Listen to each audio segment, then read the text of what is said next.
Welcome to our Holy Thursday devotional service. We're glad that you can be with us this evening or whenever you watch it, whether it's this evening or at another time. And we hope that you hear some encouraging words through this. This will be our last live streaming only service beginning this Sunday, Easter Sunday. We are excited to be back in person where we have both in person sunrise service at 7 o'clock and also 11 o'clock Easter service. The 11 o'clock service will also be live streamed, so if you're in the live streaming crowd, hopefully we will see you then or sometime thereafter. But we're excited to be back together again in person. It has been a long year of pandemic life. We have been in sanctuary for a little bit. We've been beside the river for a little bit, but it's been a year where it's been a hard year of being apart. And so it really speaks to this service tonight, I think, and to the message that we hope to share with you guys. This last year has been a tough year with a lot of losses. Over 500,000 people have died from this coronavirus. And we've all known somebody who has died, who has been incredibly sick, who has suffered tremendously, and it has been a tough time. It's also a tough time to say goodbye to loved ones as well, whether they are nearing the end of their days and you can only visit them through a window. And so it just makes it really hard. It's been a really tough year. And then it's also tough not to be able to have regular funeral services or memorial services that we can get together and remember those that we've lost. Even though we have been able to do some things, but it still has not been the same. And it's been really hard. It's so important to be able to see those that we desperately love. I was fortunate enough to be able to be with my mom in her last hours of being awake before she died, and we shared memories. We were able to sing, or I was able to sing some songs to her, and she graciously smiled and seemed like she enjoyed it. But and just thanking her for the good life that she had given me.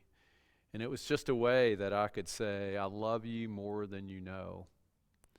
That's something that we tend to do, right, is on those final days. Oftentimes it's the person who's dying that will give us some instruction to move forward in life.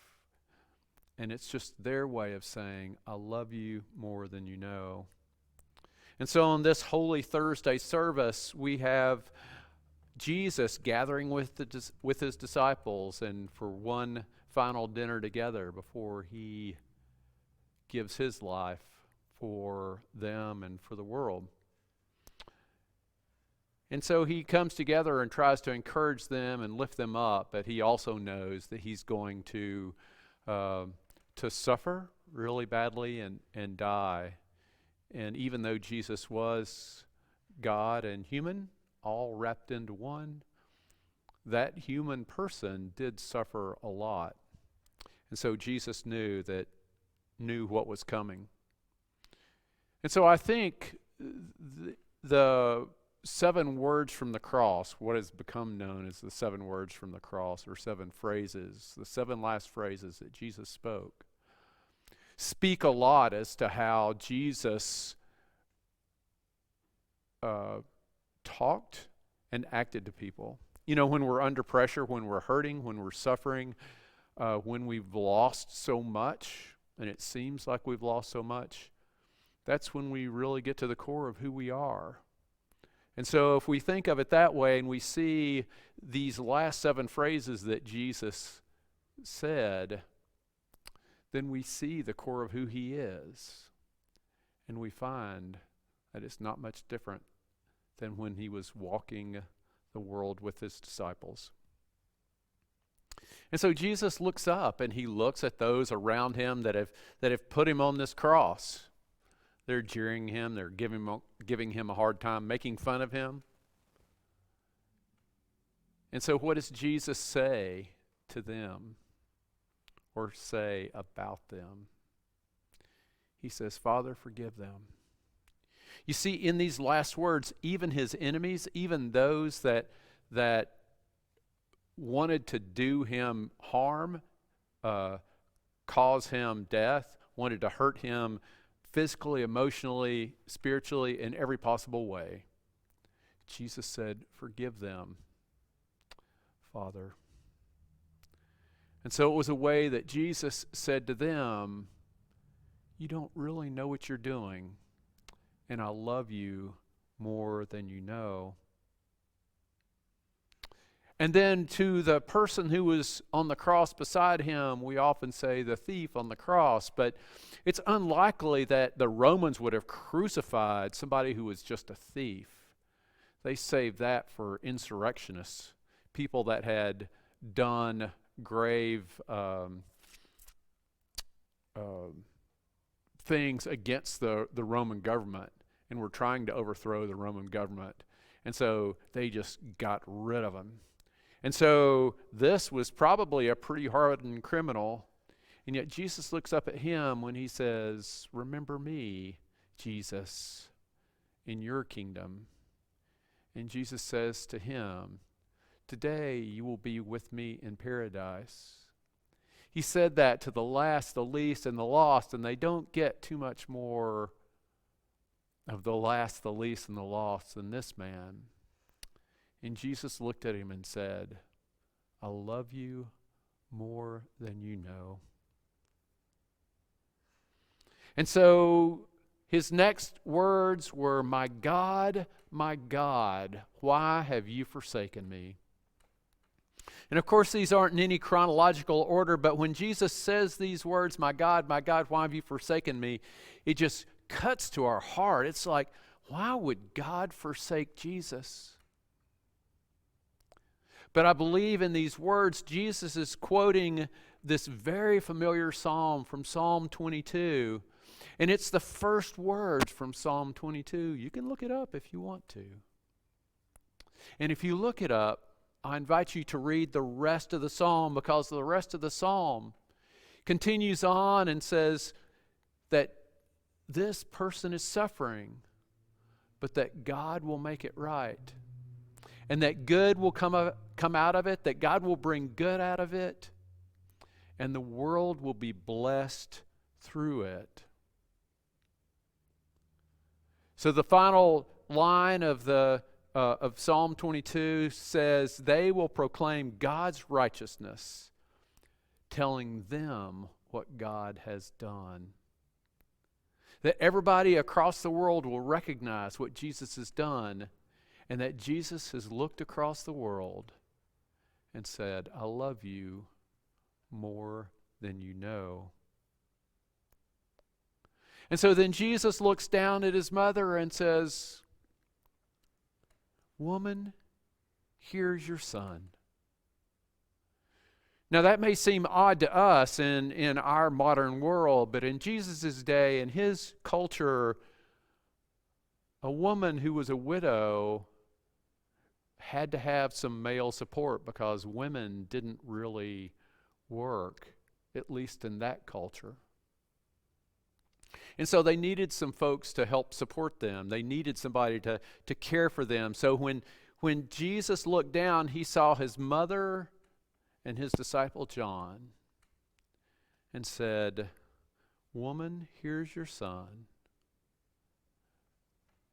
John, here's your mother.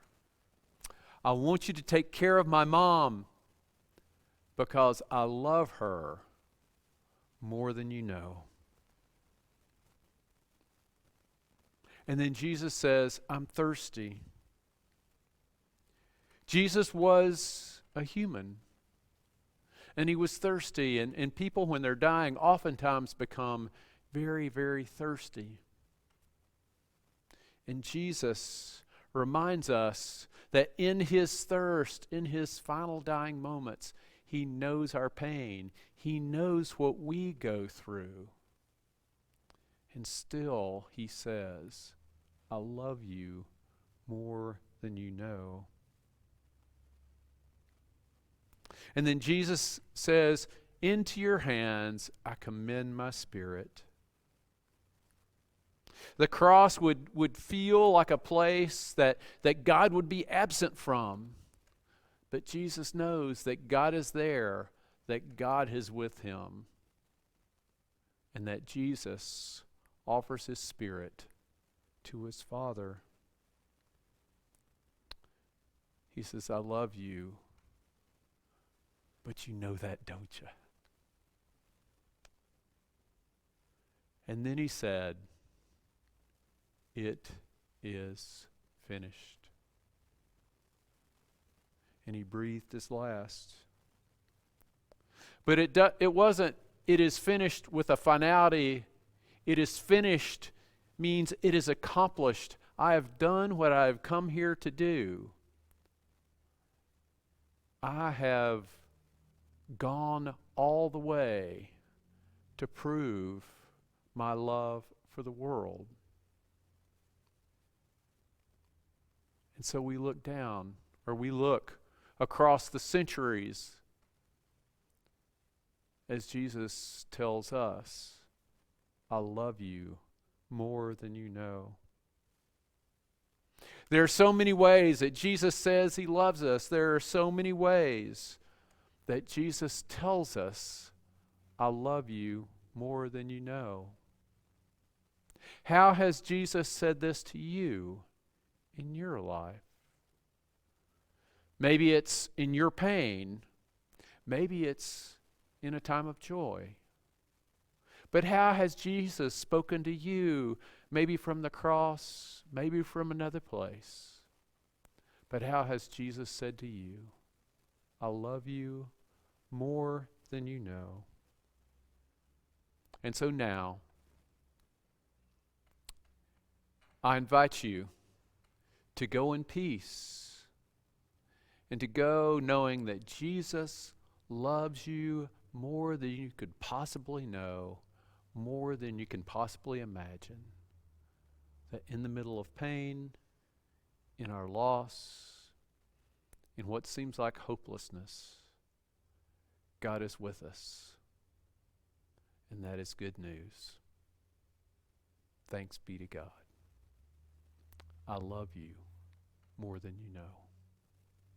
Go in peace.